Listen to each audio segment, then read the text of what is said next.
ओम नमः शिवाय।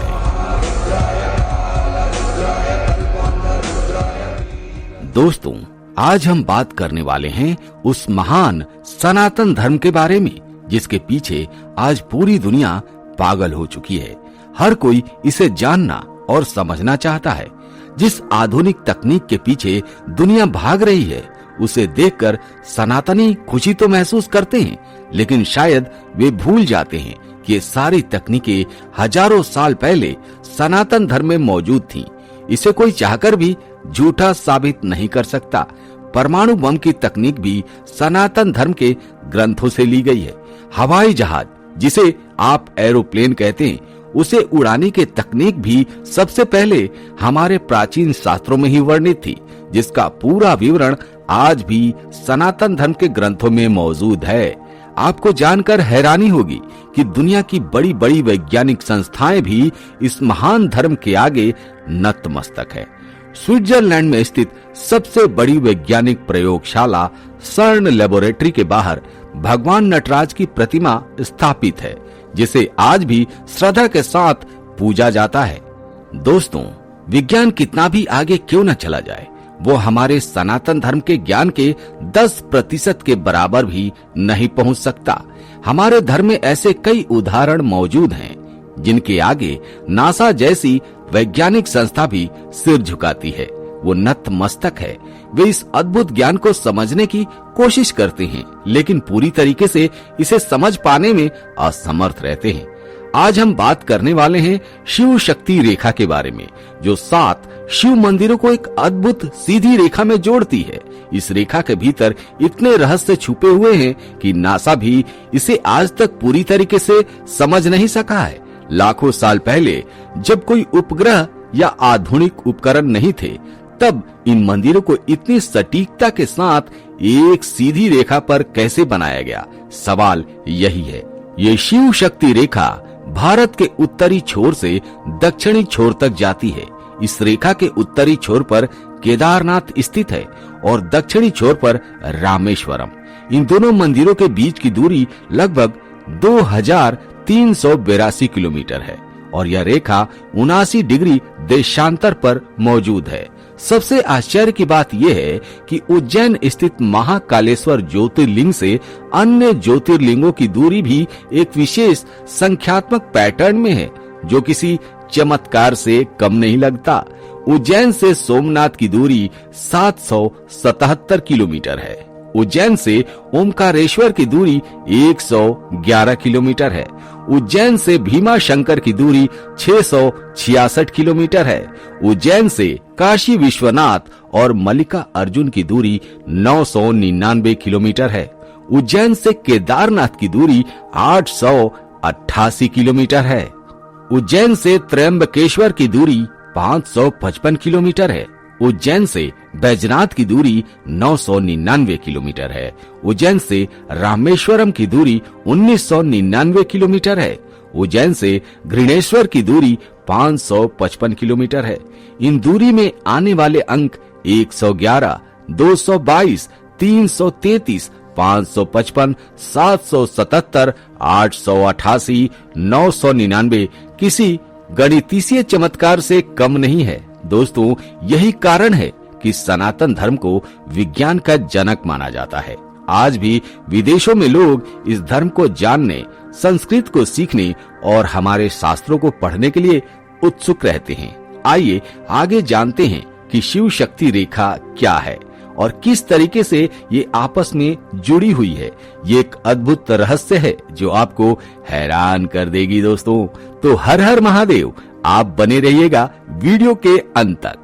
शिव की महान रात्रि, भोलेनाथ की महान रात्रि यानी महाशिवरात्रि का त्योहार भारत के आध्यात्मिक उत्सवों की सूची में सबसे महत्वपूर्ण माना जाता है।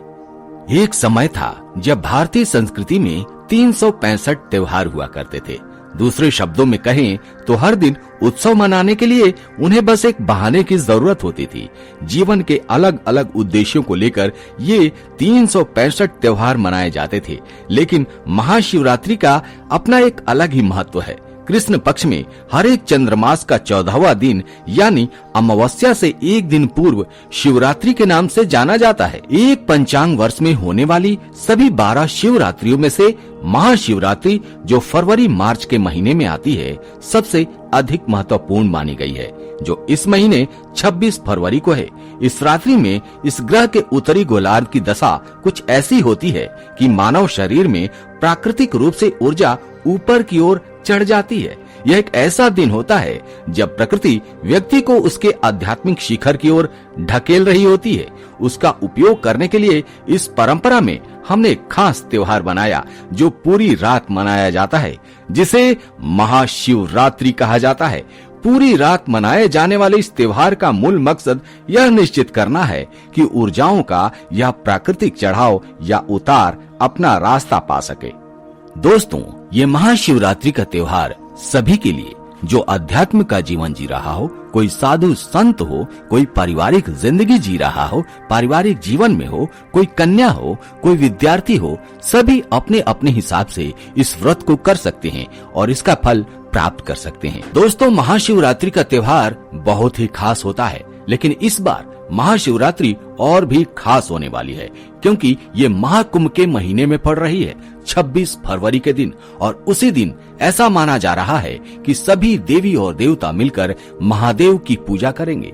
और अगर आप महादेव की पूजा करते हैं, उनका अनुष्ठान करते हैं, व्रत करते हैं, तो महादेव के साथ उन सभी देवी देवताओं का आशीष आपको मिलने वाला है। लेकिन दोस्तों, आज हम बात करेंगे शिव शक्ति रेखा के बारे में।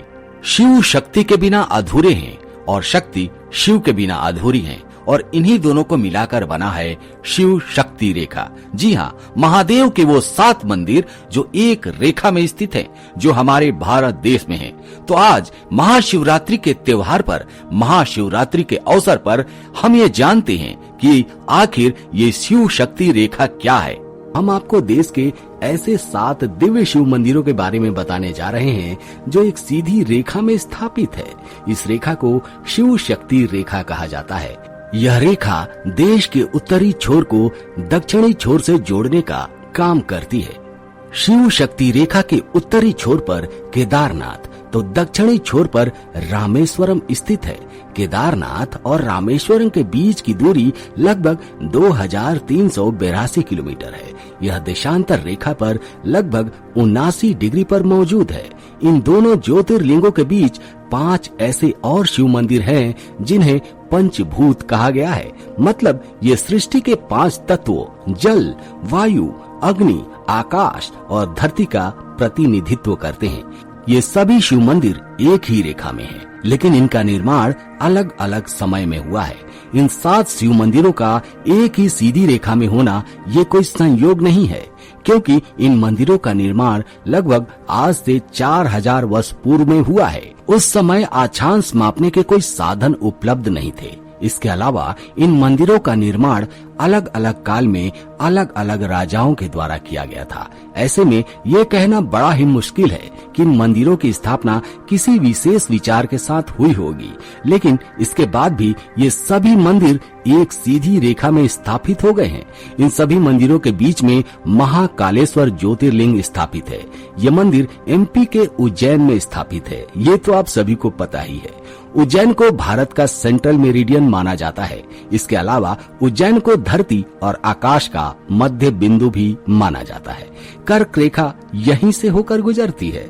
आइए अब जानते हैं शिव शक्ति रेखा पर स्थापित 7 मंदिरों के बारे में।